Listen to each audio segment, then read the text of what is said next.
ಆ ಜೀವನನೇ ವ್ಯರ್ಥ ಮಾಡ್ಬಿಟ್ರಲ್ಲ. ಸಸ್ಪೆಂಡ್ಗಳು ಮಾಡಿ ಇಂಥವ್ರು ಬೇಡ ಬೇಡ ಕೆಲ್ಸಕ್ಕೆ. ಕೆಲವರೆಲ್ಲ ಎಣ್ಣೆ ಹೊಡೆದಿರ್ತಾರೆ, ಹೆಂಗಂದ್ರಂಗ್ ಓಡಿಸ್ತಾರೆ ರ್ಯಾಶ್ ಡ್ರೈವಿಂಗು. ನೀವು ಹೋಗೋ ಬರೋರ್ಗೆ ಹಿಂಗ್ ಕುತ್ಕೊಂಡು ಹಿಂಗ್ ಮಾಡ್ಕೊಂಡು ಪ್ರಾಣ ತೆಗಿತೀವಲ್ರಿ, ಯಾ ನ್ಯಾಯ ರೀ ಇದು? ಸಾರಿಗೆ ಸಚಿವರೇ ಗಮನ ಹರಿಸಿ, ನಿಮ್ ಮೇಲೆ ಭಯ ಭಕ್ತಿ ಇಲ್ಲ ಅವ್ರಿಗೆ. ಎಲ್ಲರಿಗೂ ನಮಸ್ಕಾರ ಸ್ನೇಹಿತರೆ, ನಾನು ನಿಮ್ಮ ಪ್ರೀತಿಯ ಯಲಹಂಕ ಗುರು ಮಾತಾಡ್ತಾ ಇದ್ದೀನಿ. ಈ ವಿಡಿಯೋ ಮಾಡ್ತಿರೋ ಉದ್ದೇಶ ಏನಂದರೆ, ನಿನ್ನೆ ಮಲ್ಲೇಶ್ವರಮಲ್ಲಿ ಒಂದು ಹೆಣ್ಮಗು ಮೇಲೆ BMTC ಗಾಡಿ ಗುದ್ದಿ ಸಾವನ್ನಪ್ತಾರೆ. ಅದಕ್ಕಾಗಿ ಈ ವಿಡಿಯೋ ಮಾಡ್ತಾಯಿದ್ದೀನಿ.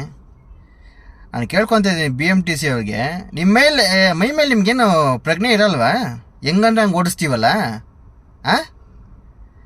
ನೀವು ಒಂದು ಜವಾಬ್ದಾರಿಯಿಂದ ಸ್ಥಾನದಲ್ಲಿ ಇರ್ತೀವಲ್ಲ, ಹಿಂಗೆ ಓಡಿಸ್ತೀವಲ್ಲ, ನಿಮ್ಗೇನು ಮೈ ಮೇಲೆ ಪ್ರಜ್ಞೆ ಇಲ್ಲ, ಇಲ್ಲ ಲಂಗು ಲಗಾಮ್ ಇಲ್ಲ, ನಿಮ್ಮ ಮೇಲಧಿಕಾರಿಗಳ್ದು ನಿಮ್ಗೇನು ದಿಗ್ಲು ಭಯ ಇಲ್ವಾ?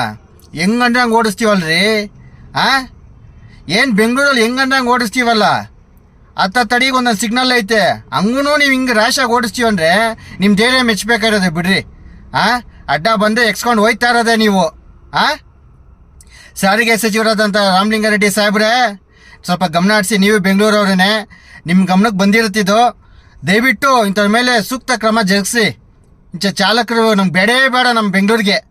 ತಾಳ್ಮೆ ಇರಲಿ ಸ್ವಾಮಿ, ಬೆಂಗಳೂರಿದು ನಾವೇನಂದ್ರೆ ಅನ್ನೋದು ತುಂಬ ಲೇಟ್ ಆಗುತ್ತೆ, ಟ್ರಾಫಿಕ್ ಜಾಮ್ ಇರುತ್ತೆ. ಹಂಗೆ ಅಂದ್ಬಿಟ್ಟು ನಾವು ಬೇಗ ಹೋಗ್ಬೇಕು ಅಂದ್ಬಿಟ್ಟು ಹೆಂಗಂದ್ರೆ ಹಂಗೆ ಓಡಿಸಿದ್ರೆ, ಕಾನೂನು ತಿಳ್ಕೊಂಡಿರೋರೆ, ಸರ್ಕಾರ ಕೆಲಸದಲ್ಲಿರೋರೆ, ನೀವೇ ಹಿಂಗೆ ಮಾಡಿದ್ರೆ ನಾವು ಯಾರನ್ನೋ ಕೇಳೋದು? ನಿಮ್ಮನ್ನು ನಂಬಿ ಗಾಡಿ ಎಕ್ಕೋದು ಹೆಂಗ್ರಿ ನಾವು BMTC ಬಸ್ಸಲ್ಲಿ? ಮಧ್ಯಮದವ್ರಿಗೆ ಬಡವ್ರಿಗಿರೋದೇ ಬಸ್ಸು. ಅದು ನಾವು ನೀವು ಹಿಂಗೆ ಓಡಿಸಿದ್ರೆ ಇದು ಧೈರ್ಯದ ಮೇಲೆ ನಿಮ್ಮ ಬಸ್ ಎಕ್ಬೇಕು ನಾವು? BMTC ಬಸ್ ಅವ್ರಿಗೆ ಹೇಳ್ತಾ ಇದ್ದೀನಿ, ಡ್ರೈವರ್ಗಳಿಗೆ.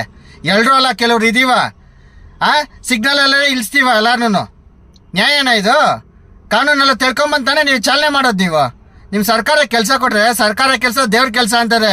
ನೀವು ಅಕ್ಕಪಕ್ಕ ಹಿಂಗೆ ಮಾಡ್ಕೊಂಡು ಹೋಗ್ರೆ ಯಾರು ಜವಾಬ್ದಾರಿ?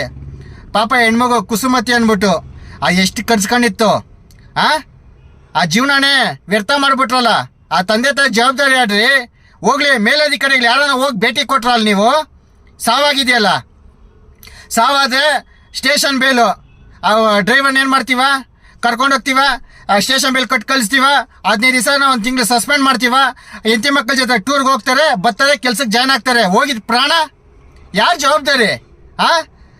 ಸಚಿವರೇ, ರಾಮಲಿಂಗರಾಜ್ ಸಾಹೇಬ್ರೆ, ದಯವಿಟ್ಟು ಈ ಕಡೆ ಗಮನ ಹರಿಸಿ. ಎಲ್ಲ ಡ್ರೈವಿಂಗಲ್ಲಿ ಈ ಥರ ಹಿಂಗೆ ಆಗ್ತಿದೆ. ಮೊದಲೇ ಅಲ್ಲಾದಿನ್ನೇ ನಮ್ಮ ಬೆಂಗಳೂರಲ್ಲಿ. ನಾವು ಹೇಳೋ ಟೈಮ್ಗೆ ರೀಚ್ ಹಾಕೋಕ್ಕಾಗಲ್ಲ. ಹೋಗ್ಲಿ ಪರವಾಗಿಲ್ಲ, ಅರ್ಧ ಅವ್ರು ಲೇಟಾಗೆ ಹೋಗೋಣ. ಈ ರೀತಿ ಓಡಿಸೋದು ಹೆಂಗೆ? ಸಿಗ್ನಲಲ್ಲೇ ಡೋರ್ ತೆಗಿತಾರೆ, ಅವಾಗೇ ಇಳಿಸ್ತಾರೆ, ಟ್ರಾಫಿಕ್ ಜಾಮ್ ಮಾಡ್ತಾರೆ. ರೈಟ್ಗೆ ಹಾಕಿದ್ರೆ ಲೆಫ್ಟ್ಗೆ ನಿಲ್ಸ್ಕೊಂಡಿರ್ತಾರೆ ಗಾಡಿನ. ಬಸ್ ಸ್ಟಾಪಲ್ಲಿ ಬಸ್ ನಿಲ್ಸಲ್ಲ, ಮುಂದೆ ಎಲ್ಲ ಹೋಗಿ ನಿಲ್ಲಿಸ್ತಾರೆ. ಮೇಲಧಿಕಾರಿಗಳು, RTO ಅವರು ಮಾತಾಡಿದ್ರೆ ನಾವು ಟ್ರಾಫಿಕ್ ಅವ್ರಿಗೆ ಹೇಳೋದಲ್ಲ. ಟ್ರಾಫಿಕ್ ಅವರು ತುಂಬ ಕಷ್ಟಪಡ್ತಾನೆ ಅವ್ರೆ. ಆದರೆ ಟ್ರಾಫಿಕ್ ಅವರು ನೋಟಿಸ್ ಕೊಟ್ರೇನೋ ಇವರು ಬಗ್ಗಲ್ಲ. ಅದೇ ಕೆಲಸನೇ. MML ನೀರು ಹಾಕ್ದಂಗೆ ನಾವೇನು ಹೇಳ್ರನ್ನ ಕೇಳಲ್ಲ. ಪಬ್ಲಿಕ್ ಅವ್ರು ಕೇಳೋಕೋದ್ರೆ, ನಾವೇನ ಕೇಳೋಕೋದ್ರೆ, ನಾವು ಸರ್ಕಾರದ ಕೆಲಸದಲ್ಲಿ ಕೆಲಸ ಮಾಡೋರಿ, ನಮ್ಮ ಮೇಲೆ ಹಿಂಗೆ ಮಾತಾಡ್ಬಿಟ್ರೆ ಅಂದ್ಬಿಟ್ಟು ಕಂಪ್ಲೇಂಟ್ ಕೊಡ್ತೀನಿ ಅಂತಾರೆ. ಉದಾಹರಣೆ ಎಷ್ಟೋ ಇದೆ, ಎಲ್ಲರಿಗೂ ಅನುಭವ ಆಗಿದೆ. ಯಾಕೆ ಗೊತ್ತಾ? ಎಲ್ಲರಿಗೂ ಅವರಾದಂಥ ಕೆಲಸಗಳಿರೋದು ಯಾರ್ಯಾರನ್ನೂ ಕೇಳ್ಕೊಂಡಿರೋಕ್ಕಾಗಲ್ಲ. ಸರ್ಕಾರದಲ್ಲಿ ಇವ್ರಿಗೆ ಹುದ್ದೆ ತೊಗೊಂಡು ಇವ್ರಿಗೆ ಜವಾಬ್ದಾರಿ ಇಲ್ಲ ಅಂದ್ರೆ ಯಾರು ಹೊಣೆ? ಸಸ್ಪೆಂಡ್ಗಳು ಮಾಡಿ ಇಂಥವ್ರು ಬೇಡ ಕೆಲಸಕ್ಕೆ. ಒಬ್ಬರು ಪ್ರಾಣ ತೆಗೆಯೋ ಮಟ್ಟಕ್ಕೆ ಹೋಗಿದ್ದಾರೆ ಅಂದರೆ ಯಾವ ರೀತಿ ಇದನ್ನು ನಾವು ಇದು ಮಾಡೋದು? ಹೆಂಗೆ ಜನಗಳು ಆಚೆ ಬಂದು ಓಡಾಡೋಕೆ ಇದು ಮಾಡ್ತಾರೆ? ಸರ್ಕಾರಿ ಕೆಲಸದಲ್ಲಿ ಅವ್ರೆ ಅಂದರೆ ಅವ್ರು ನಮ್ಗೆ ಹೇಳಬೇಕು, ತಿಳುವಳಿಕೆ ಹೇಳಬೇಕು. ಹಂಗಾಗ್ತಾ ಇಲ್ಲ. ಟ್ರಾಫಿಕ್ ಅವ್ರು ಹೇಳ್ತಾರ, ಒಂದು ದಿವಸ ಕೇಳ್ತಾರೆ, ತಿರ್ಗಾ ಅದೇ ಇದೇನೆ. ಅವರು ಹೇಳಿ ನಾನೇನು ಕಣ್ಣಾರ ನೋಡಿದ್ದೀನಿ. ಅವ್ರೇನು 24 ಅವ್ರು ಇವ್ರಿಗಂತಾನೆ ಕೆಲಸ ಮಾಡಬೇಕಾ? ಹಾಗೆ ಈ ಟಿಪ್ಪರ್ ಗಾಡಿಗಳು ಏನು ಗಾರ್ಬೇಜ್ BBMPದು, ಅವರು ಅಷ್ಟೇ. ಕೆಲವರೆಲ್ಲ ಎಣ್ಣೆ ಹೊಡೆದಿರ್ತಾರೆ, ಹೆಂಗಂದ್ರೆ ಹಂಗೆ ಓಡಿಸ್ತಾರೆ ರ್ಯಾಶ್ ಡ್ರೈವಿಂಗು. ಬೇಕಾದ್ರೆ ತನಿಖೆ ಮಾಡಿ, ಒಂದು ವರ್ಷದ ಡೀಟೇಲ್ಸ್ ತಗೊಳ್ಳಿ, ಸರ್ಕಾರದಲ್ಲಿ ಇರುತ್ತೆ, ಆಯಿತಾ? ಟ್ರಾಫಿಕಲ್ಲಿ ಇರುತ್ತೆ. ಇದೇ ದಾರಿ ನೆಗ್ಲಿಜೆನ್ಸಿಂದ ಓಡಿಸಿನೇ ಸಾವಾಗಿರೋದು. ಒಂದು ಮನುಷ್ಯ ಎಲ್ಲರಿಗೂ ಸ್ವತಂತ್ರ ಇರುತ್ತೆ ಬದುಕಕ್ಕೆ. ರೋಡಲ್ಲಿ ರೋಡ್ ಟ್ಯಾಕ್ಸ್ ಕೊಟ್ಬಿಟ್ಟು ಕಟ್ತಾರೆ. ಈ ರೀತಿ ಸರ್ಕಾರದ ಕೆಲಸದಲ್ಲಿ ಎತ್ಕೊಂಡು ಏಕ್ದಮ್ ಹೆಂಗಂದ್ರೆ ಹಂಗೆ ಓಡಿಸ್ಕೊಂಡು ಎಕ್ಸ್ಕೊಂಡು ಏನ್ರಿ? ಪ್ರತಿಯೊಬ್ರಿಗೂ ತಾಯಿ ತಂದೆ ಇರ್ತಾರೆ. ನಿಮ್ಮ ಮನೆಯಲ್ಲಿ ಚಾಲಕರು, ನಿಮ್ಮ ಮನೆಯಲ್ಲಿ ನಿಮ್ಮ ತಂದೆ ತಾಯಿ ಹೋಗಿ ಬಾ ಮಗನೆ ಅಂತ ಹೆಂಗೆ ಹೇಳ್ತಾರೋ, ಪ್ರತಿಯೊಬ್ಬರು ಮಕ್ಕಳು ಪ್ರತಿಯೊಬ್ರು ಹೋಗಿ ಬರ್ರಿ ಅಂತ ಹೇಳಿ ಕಳಿಸ್ತಾರೆ. ಆದರೆ ನೀವು ಬಂದ ಮೇಲೆ ನಿಮ್ಮ ಜವಾಬ್ದಾರಿ ಇರ್ತಾರೆ. 50-60 ಜನ ಕುಣಿಸ್ಕೊಂಡು ಹೋಗಿರ್ತೀವಿ. ನೀವು ಯಾರು ಏನಂತ ಗೊತ್ತಿಲ್ಲದೆ ಇರ್ತೀವಿ. ಬಸ್ ಏನು ಗೊತ್ತಾ? ನಂಬಿಕೆ, ನಮ್ಮ ಚಾಲಕರು ನಮ್ಮ ಸರ್ಕಾರದ ಇದು ಮಾಡಿರ್ತಾರೆ ಅಂದ್ಕೊಂಡು ನಾವು ಎಕ್ತೀವಿ. ನೀವು ಹೋಗೋ ಬರೋರ್ಗೆ ಹಿಂಗೆ ಗುದ್ಕೊಂಡು ಹಿಂಗೆ ಮಾಡ್ಕೊಂಡು ಪ್ರಾಣ ತೆಗಿತೀವಲ್ರಿ, ಯಾವ ನ್ಯಾಯ ರೀ ಇದು? ನಿಮ್ಗೆ ಯಾರಿಗೆ ಕೇಳಬೇಕು? ಏನು ಲಂಗಲಗಮಿಲ್ವಾ? ಸಾರಿಗೆ ಸಚಿವರೇ ಗಮನ ಹರಿಸಿ, ಮುಂದೆ ಹಿಂಗೆ ಹೋಗ್ತಾರೆ, ದಿನನಿತ್ಯ ಎಷ್ಟೋ ಕೇಸ್ ಆಗುತ್ತೆ ಈ ಥರ. ಇವ್ರ ಜವಾಬ್ದಾರಿ ಇಲ್ಲ, ನಿಮ್ಮ ಮೇಲೆ ಭಯ ಭಕ್ತಿ ಇಲ್ಲ ಅವ್ರಿಗೆ, ಮೇಲಧಿಕಾರಿ ಭಯ ಭಕ್ತಿ ಇಲ್ಲ. ಈ ರೀತಿ ನಡ್ಕೊಂಬರ್ತಾರೆ, ಹಿಂಗೆ ನಡ್ಕೊಂಬರ್ತಾರೆ. ಕರ್ನಾಟಕ ರಕ್ಷಣಾ ವೇದಿಕೆ ಶಿವರಾಮೇಗೌಡರು ಬಣ ಇದು ತಕ್ಕಪಾಠ ಕಲಿಸ್ಬೇಕಾಗತ್ತೆ, ನಾವು ಹೋರಾಟ ಮಾಡಬೇಕಾಗತ್ತೆ.